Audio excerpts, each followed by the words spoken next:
ETF index mutual funds నేర్చుకుని stock మార్కెట్లో రాణించాలనుకుంటున్నారా? వెంటనే ఈ నెంబర్కి కాల్ చేయండి.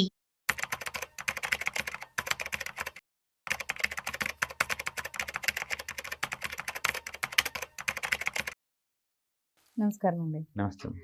ఇప్పుడు మనం చూసుకుంటున్నట్లయితే గోల్డ్ రేట్ చాలా హైగా ఇంకా పెరుగుతూనే ఉంది. ఇప్పుడు చూస్తున్న కొద్దీ పెరుగుతూ వస్తుంది.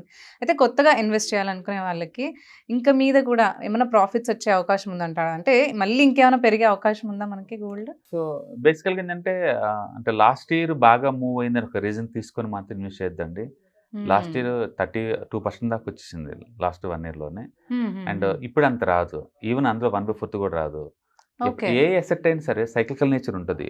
స్ట్రాంగ్గా మూవ్ అయ్యాం అనుకోండి, అంతే స్ట్రాంగ్గా సైడ్ మార్కెట్కి వెళ్ళిపోతుంటుంది. అందుకని దాని నేచర్ ఎంత ఉందో అంతే మూవ్ అవుతుంది. బేసికల్గా స్టాక్స్ అయితే మనం ఏటీఆర్ అంటాం, యావరేజ్ టు రేంజ్ అంటాం. అంటే లాస్ట్ 14 క్యాండిల్ యావరేజ్ చేసి మనం చెప్తాం అనమాట. అందుకని రిలయన్స్ ఎంత పోతుంది పర్ డే అంటే మన క్లారిటీ ఉంటుంది. మంత్లీ ఎంత పోతుంది అంటే మన క్లారిటీ ఉంటుంది. నిఫ్టీ ఎంత పోతుంది అంటే నిఫ్టీ పర్ డే వచ్చేసరికల్లా 250 పాయింట్స్ యావరేజ్ మీద. అంతే తప్ప 1000 పాయింట్లు పోద్ది అని అలా ఎక్స్పెక్ట్ చేయకూడదు. దాని హిస్టరీ మనకు చెప్తుంటుంది, అది క్లూ. అలాగే పర్ వీక్ ఎంత పోద్ది అంటే 650 పాయింట్స్. పర్ మంత్ ఎంత పోతుంది అంటే ఆల్మోస్ట్ 1400 పాయింట్స్. అంటే క్లారిటీ ఉంటుంది, ఈ ఎసెట్ ఎంత పోతుంది యావరేజ్ మీద అని అనమాట. ఈ యావరేజ్ కన్నా ఎక్కువ మూవ్ అవుతే మనం వాలటిలిటీ అంటాం. ఇది దాటి ఎక్కువ మూవ్ అయిందంటే వాలటిలిటీ వచ్చింది అనుకోండి, తర్వాత ఏమంటే వాలటిలిటీ కూల్ అయ్యి నేరో రేంజ్కి వెళ్ళిపోద్ది మళ్ళీ. అంటే ప్రతి ఎసెట్ కి ఈ క్వాలిటీ ఉంటుంది. అందుకని పరిగెత్తుకుంటూ పోతే అంటే పోవు. ఈవెన్ రియల్ ఎస్టేట్ కూడా చూడండి, ఒక 5 years మూవ్ అయింది అనుకోండి, నెక్స్ట్ 5 years ఆగిపోతాయి, డౌన్ అవుతాయి. అలాగనే ఈవెన్ గోల్డ్ కూడా అంతెందుకు లాస్ట్ 1 month లో గోల్డ్ పెరిగింది 4% అండి.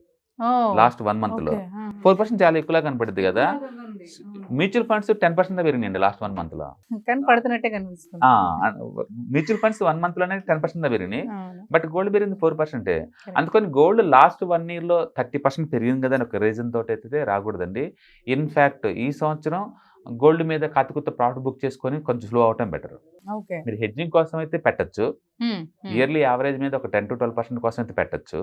బట్ లాస్ట్ ఇయర్ రిటర్న్స్ లాగా వస్తే మాత్రం అది వర్కౌట్ అవ్వదు. ఎందుకంటే సెంట్రల్ బ్యాంక్ సపోర్ట్ చేస్తున్నాయి కాబట్టి గోల్డ్ ప్రైస్ సస్టైన్ అవుతుంది. అదేదో కొలాప్స్ అవుద్దని కాదు, బట్ టైం కరెక్షన్ ఖచ్చితంగా వెళ్తుంది. ఈక్విటీ కనుక పర్ఫామ్ చేస్తుంటే కనుక ఖచ్చితంగా గోల్డ్ స్లో డౌన్ అవుతుంది. లాస్ట్ ఇయర్ కొంచెం గోల్డ్ ఈక్విటీ బాగా వలటైల్ అయింది కాబట్టి గోల్డ్ ప్రైస్ కి ఎంత సస్టైనబిలిటీ వచ్చింది. బట్ నేను అనుకోవటం ఏంటంటే అది 1 lakh దగ్గర ఆగిపోతుంది. అక్కడ ఖచ్చితంగా 1.5 year 2 years ఆగాల్సిందే 1 lakh దగ్గర. అందుకని గోల్డ్ ఒకటే రేట్ తో కంటిన్యూస్ గా మూవ్ అవుతుంది అనే ఎక్స్పెక్టేషన్ అయితే వద్దు. Last 1 year yes. సో ఇప్పుడు మీరు అన్నారు ఈక్విటీ మనకి లో ఉన్నప్పుడు ఇది పెరుగుతూ ఉంటుంది.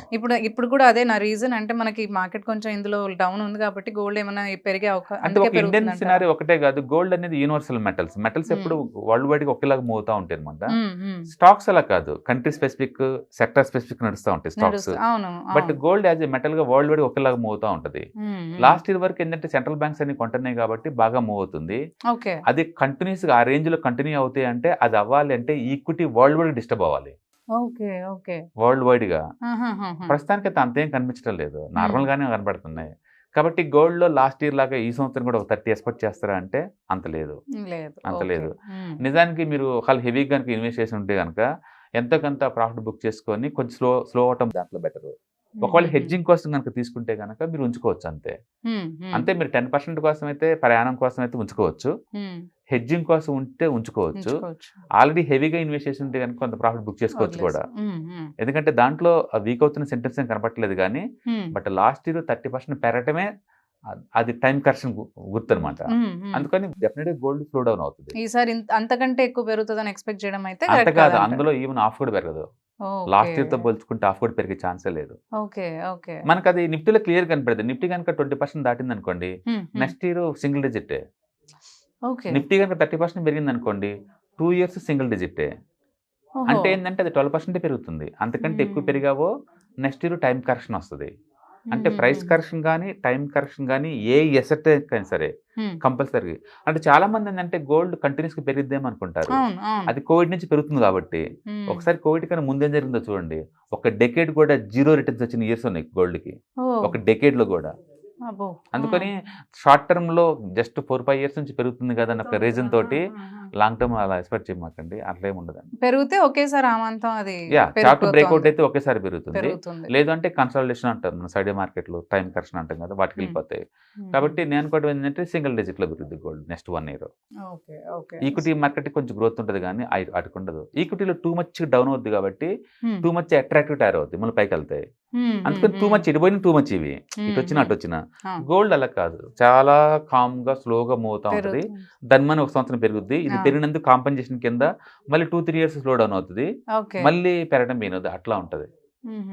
గోల్డ్ లో ఉన్న బ్యూటీ ఏంటంటే లో బీటా, అంటే ఇయర్లీ యావరేజ్ మీద 10-12% దాకా వస్తుంటుంది, అందులో ఉన్న బీటా అది ఉంది. అయితే ఈ మధ్యకాలం అంటే వరల్డ్ వైడ్ గా ఇన్వెస్టర్స్ కి మంచి డిమాండ్ వచ్చింది, సెంట్రల్ బ్యాంక్స్ తోడైంది దాని తోడు. అంటే గోల్డ్ మైనింగ్ కంపెనీ కూడా తక్కువైపోయింది ఇప్పుడు వరల్డ్ వైడ్ గా, అంత సెకండ్ రీసైక్లింగ్ గోల్డ్ ఎక్కువ వస్తుంది మార్కెట్లోకి. దాంతో గోల్డ్ డిమాండ్ సస్టైన్ అవుతుంది కానీ, బట్ లాస్ట్ ఇయర్ లాగైతే ర్యాపిడ్గా పెరిగే ఛాన్స్ లేదు. అంటే ఎవరైనా హెవీగా గోల్డ్ ఇన్వెస్ట్ చేస్తే కనుక కొంత ప్రాఫిట్ బుక్ చేసుకోవడం బెటర్ ఈ రేంజ్లో. ఓకే అండి, థ్యాంక్ యూ. హాయ్, మార్కెట్స్ చాలా వాలటిలిటీ ఉన్నాయని భయపడుతున్నారా? మార్కెట్ ఆల్ టైమ్ హైలో ఉందని దూరంగా ఉండాలనుకుంటున్నారా? ఏది రైట్ టైం మార్కెట్లో ఎంటర్ అవడానికి, ఏది బెస్ట్ టైం మార్కెట్లోంచి బయటకు పోవడానికి తెలుసుకోవాలనుకుంటున్నారా? మార్కెట్లో mutual funds, ETFs, index funds ద్వారా మనీ మేక్ చేద్దాం అనుకున్నారా? ఇలాంటి మీ డౌట్స్ కి క్లారిఫికేషన్ కోసం ఈ webinar ETFs, index funds and mutual funds కోర్సులో జాయిన్ అవ్వండి, మీ డౌట్స్ క్లారిఫికేషన్ చేసుకోండి. Every month Saturday, Sunday and Monday conduct చేసే ఈ కోర్సులో మీకు ఈటీఎఫ్స్ అంటే ఏంటి, ఇండెక్స్ ఫండ్స్ అంటే ఏంటి, మ్యూచువల్ ఫండ్స్ అంటే ఏంటి, different type of ETFs, index funds, mutual funds అంటే ఏంటి, ఇందులో ఇన్వెస్ట్ చేయడం ద్వారా లాంగ్ టర్మ్ లో వెల్త్ ఎలా క్రియేట్ చేసుకోవాలా, షార్ట్ టర్మ్ లో ఎలా వెల్త్ క్రియేట్ చేసుకోవాలా, ఎనీబడి కెన్ ట్రేడ్ ప్రోగ్రామ్ ఎలా పార్టిసిపేట్ చేయాలా, ఇలాంటి అన్నిటికీ మీకు ఆన్సర్ దొరుకుతుంది. కాబట్టి మీకు ఎవరికన్నా ఇలాంటి వాటిలో వెల్త్ క్రియేట్ చేయాలని కనుక ఇంట్రెస్ట్ కనుక ఉంటే కింద స్క్రోల్ అవుతున్న నెంబర్ కి కాల్ చేయడం ద్వారా మీ సీట్ని బుక్ చేసుకోండి. Thank you.